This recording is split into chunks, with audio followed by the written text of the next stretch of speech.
Hello, everybody. My name is Foshin. We're with AmericanCivilDebate.com. I'm here with Matt today.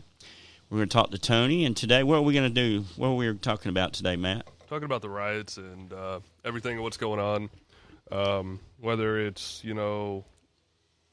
citizens being stupid, police being stupid, any of those sorts. And you think that we're being lied to about this? I feel some aspects of it are kind of, what's the word I'm looking for? Twisted to fit the perspectives of what people want them to know. Or the narrative of what they're trying to push? Yeah, the narrative, sorry.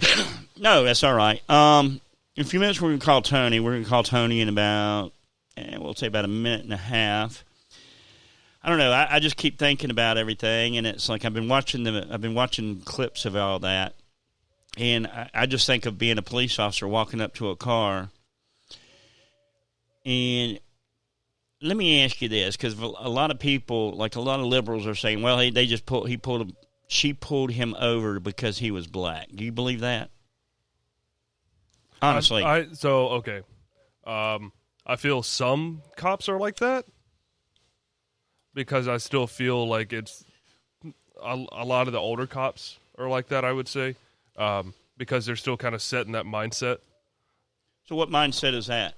Honestly, racism. Honestly, racism. Yeah. If you look at it, it's a relatively new thing, just. Do you think African American cops pull over white kids just to get them back? I don't know. No, I'm just. No. I have no idea. I would hope not. Just because we're bigger and better people than.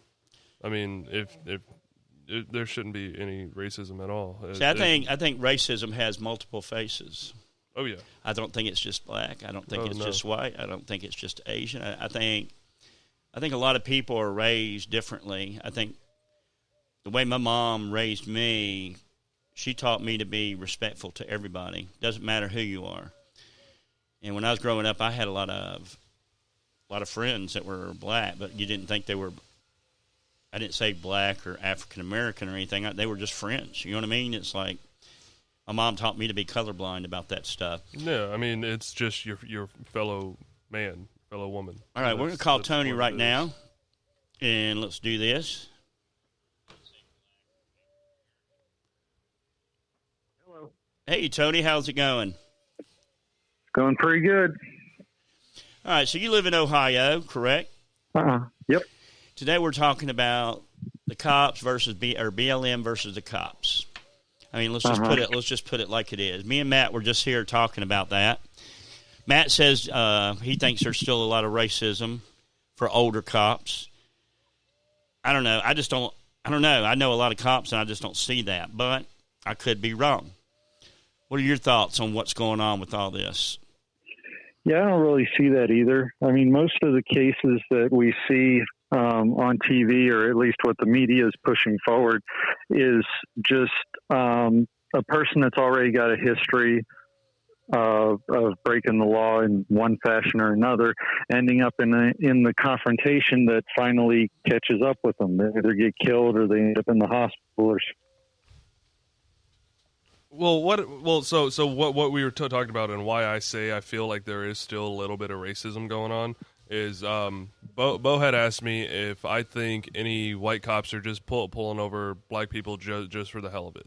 Kind of to where they might see something suspicious or they might have like a suspicion on a car and then they see that the driver is of African American or any of that like a minority.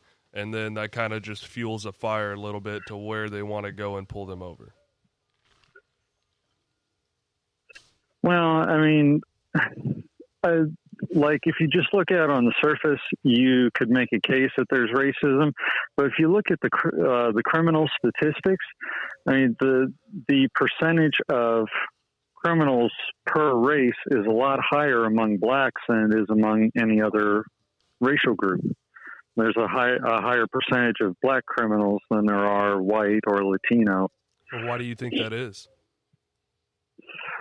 because they are more often engaged in criminal activity, because through the welfare system and things like that over the last few decades, the family unit has been destroyed. Broken homes or single parent households have a higher chance of criminality or substance abuse or violence or mental. I don't know. Like Matt and I were just talking about, like my mom raised me to, like, I had a lot of black friends, but I didn't think of them as black friends. You know what I mean? It's like, right. They're like, just your friends. My friends. You know what I mean? It's like, and they're, a lot of African Americans were yapping at him going, why are you hanging out with that white boy? Blah, blah, blah. And then a lot of the white people that I known, they were asking me, why are you hanging out with that black guy? And it's like, he's a friend. Mm-hmm. And the weird thing is, a lot of my white friends, they accepted him as a regular person. And a lot of the African Americans, they didn't accept me for anything. I mean, they wanted to firebomb our house and stuff like that. I mean, for other nefarious reasons, which we won't go into. But I guess what I'm saying is I think everything is taught at home. I think racism is taught at home. I think with white people, African Americans, Asians, everybody else, everybody wants to blame the other for their lots in life. You know what I mean? Yeah, well, I think that's true to a point. But as of late, I think the media is somewhat culpable as well. They keep pushing these narratives that. Well, no, they're trying to drive. They're trying to drive a wedge in between, because they know if everybody stood up together for let's just say human rights, the politicians and the news people, they would be up crap creek. I mean, they really would. If everybody said, you know what, let's go burn down CNN or Fox News or whatever, and, you know what I mean? And one side would blame the other side would blame the other. I mean, like, you listen to a lot of these politicians, and they're still blaming Trump for racism. Yeah. And I sit there, and I'm sitting there going, I don't see that. Right. I don't see, all I see is the media driving a narrative trying to drive us apart. Well, see, what everybody should be talking about right now, and what you were saying about, if people all got together, what we should all be talking about right now is when Biden said that no amendment is absolute. That should be a big red flag for everybody. I mean, I know he was talking about the Second Amendment, but if he says no amendment is absolute, that puts every single one of them on the chopping block, which is basically declaring war against the country. But here's the thing. And see, I wrote this post this morning. I saw your post, by the way, and that was a good one. But I wrote, whose fault is it that America is like it is right now? Is it the politicians or we the people? And see, here's the thing. I think it's we the people. I think we the people keep voting these idiots or morons into office, and we're sitting there. Everybody's got their own side that they want to push in, and both sides both sides have played us for suckers and fools, and they all they have done is stolen our money, all for power. You know what I mean? And this is all for power. One side or the other. Both sides are the same if you really look at it, but both sides are coming at it from two different angles. And one, well, again, I'll say the election, the voting people in, to a point. We don't know to what degree voter fraud and, putting the thumb on the scale has been in play. The most blatant attempt was this last election, and the fact that the courts, up until after the election was finalized and everything, and Joe Biden was inaugurated, nobody going to touch it. None of the courts wanted to touch it. They kept throwing it out. But do you think that would have been a constitutional crisis or do you think it was a constitutional crisis that they didn't take it up? I don't know about constitutional, but it was definitely a crisis in justice. I mean, everybody wants to say we're a country of laws. We're a nation of laws. We're built on laws. Well, if you don't uphold those laws and apply them uniformly, then then that breaks down. And you end up, if it breaks down far enough, you end up with street justice, which is bad for everybody. So let me ask you this, with the Second Amendment rights that we're talking about a while ago. Mm-hmm. Now, when they do background checks and they're doing all this stuff, who does that really hurt the worst? Does it hurt a lot of the white people or a lot of the African Americans? It doesn't really hurt anybody. Well, I mean, a background check is... A background check. You're going back for felonies. You're going back for all these things, right? Right. What's the most incarcerated people in this country right now? Yeah. Well, hold on. But hold on for a sec. See, you see where I'm going with this, right? I mean, honestly. I mean, they want to. Yeah. They're talking about taxing bullets or taxing, having insurance policies and all that bunch of stuff, right? Mm-hmm. Doesn't that really hurt? Doesn't that more hurt African Americans than it does the white Caucasian people? I mean, honestly. Well, across the board, it'll hurt the poor the most. So whatever the highest population of poor is, that's where it's going to hurt. I mean, even if they are perfectly law-abiding, if you go taxing this and taxing that and requiring all these licensing and insurance and everything else, that's going to price self-defense that's going to price a lot of people out of it. You're going to have people that aren't able to defend themselves. Who does that really help, though? Who does that really help, though? Honestly, I mean, it's not a bunch of white Caucasians will have to put insurance and blah blah blah. Some of them will have to sell a lot of their guns off, but it only helps the rich people, doesn't it?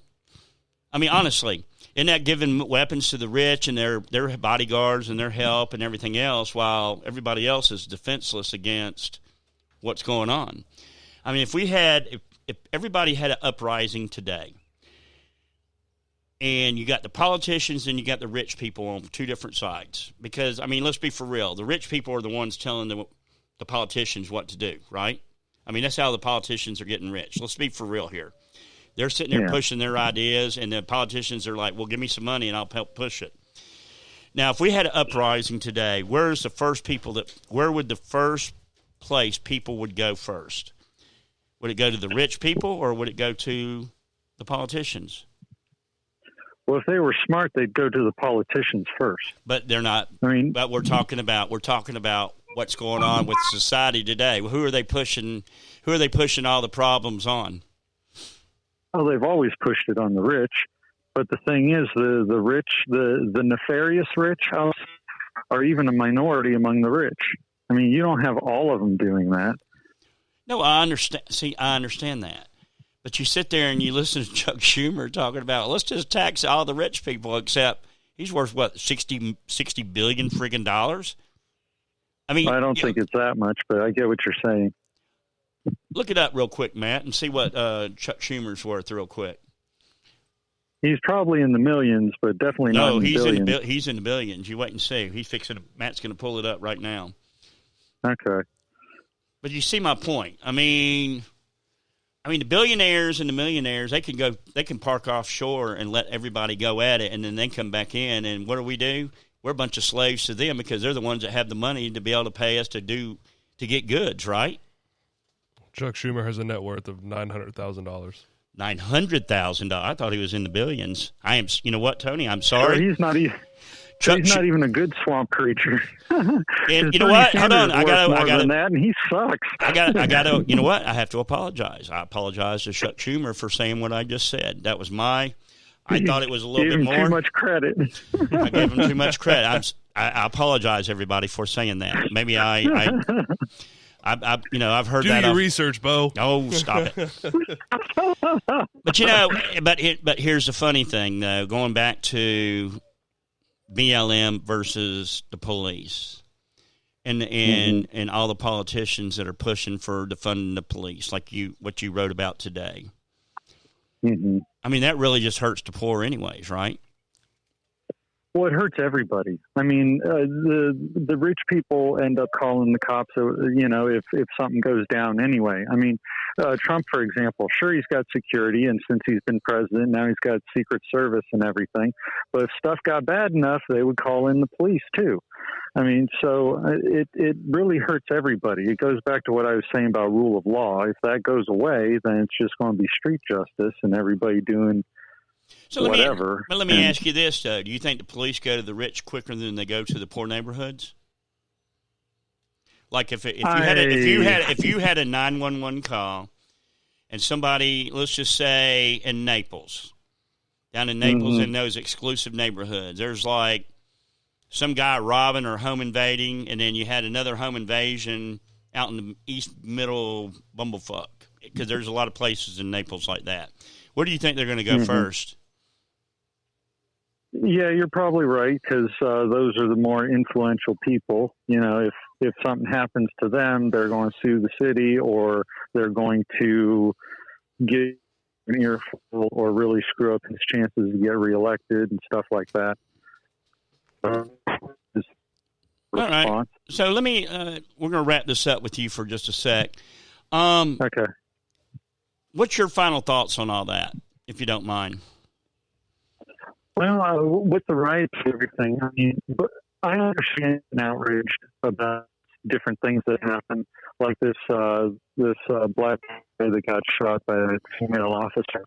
That was completely an accident. I mean, she screamed taser 3 times, and then bam, her gun goes off, and she was as surprised as the guy she shot. So that notwithstanding, that was a straight up accident. But people just need to, before they go tearing things apart and stuff like that, hear it out.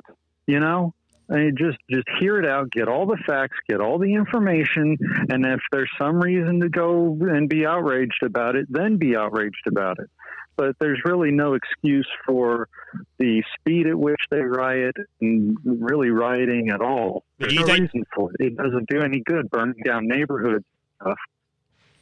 It seems like they were expecting that to begin with because of the Derek Chauvin trial, don't you think? I mean, yeah, and they've been saying BLM's been threatening if he doesn't get convicted, we're going to riot. Like, well, you're rioting anyway, so it's just Tuesday.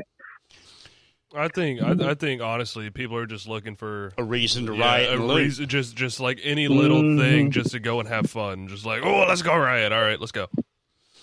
Well, it's like some of these towns, some of these sports towns. It's like whether the team wins or loses, they're going to be rioting. Right. Either a celebration of happiness, or let's go break some windows and steal some tennis shoes or iPhones or whatever. Right. So right. It's just people being stupid. So what is your final thought now? I know I asked you that before, and you gave me a half-assed response. Give me a better response, Tony. Okay. I mean, that was the big thing, is just getting all the facts before people get outraged about anything. Okay. Well, Tony, we appreciate you calling in, or us getting to call you up.